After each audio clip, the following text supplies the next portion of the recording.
Hi, it's Love Month, and for today, let's talk about Valentine's Day.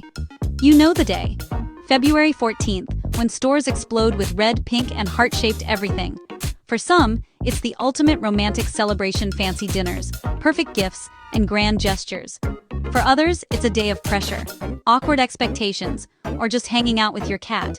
But have you ever wondered where all this came from? Why do we give cards and candy? Who picked this day for love?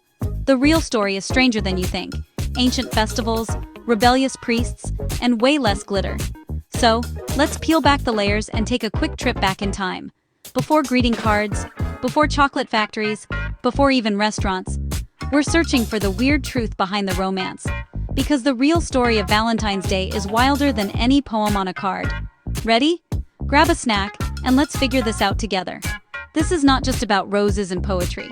It's about how February 14th became the day for love. Our story starts in ancient Rome, with a festival called Lupercalia. This was no candlelit dinner. It was a wild party from February 13th to 15th, meant to bring fertility and chase away evil spirits.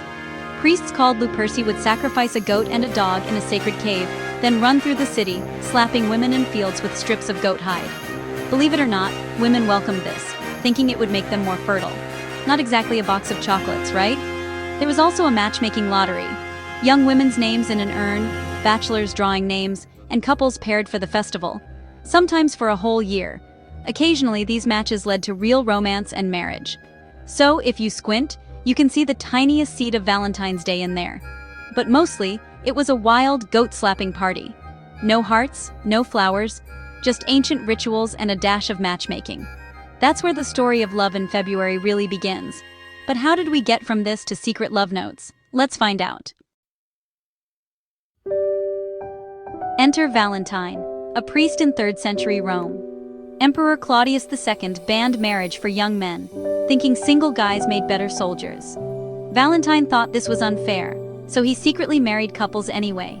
He was a rebel for love, risking everything to help people be together. Of course, he got caught and was thrown in jail. While imprisoned, legend says he fell for the jailer's daughter. On the day of his execution, February 14th, he sent her a note signed, "From your Valentine." That's said to be the first Valentine card ever.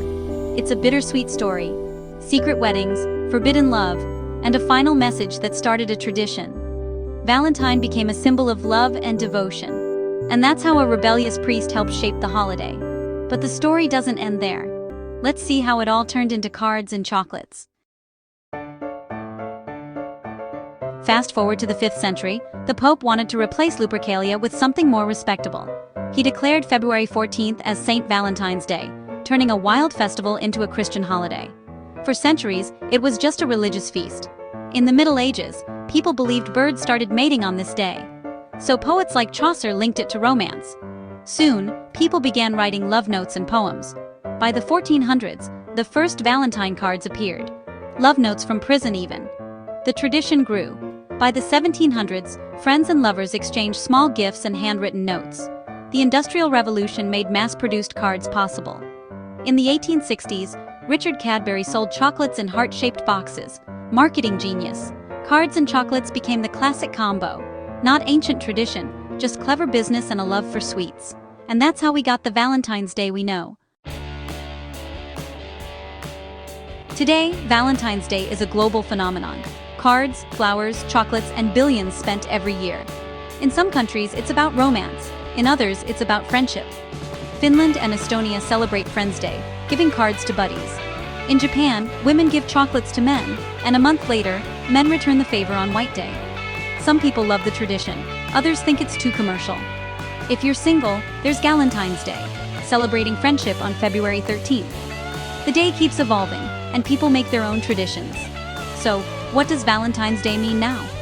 It can be about grand gestures, friendship, or just treating yourself. Or maybe it's just another day. But at its heart, it's a reminder to celebrate love, in any form. Be kind, spread love, and make the day your own. Happy Valentine's Day, or just happy day. So until then, I'll catch you again in the next one, guys. Thanks for watching. Bye-bye for now.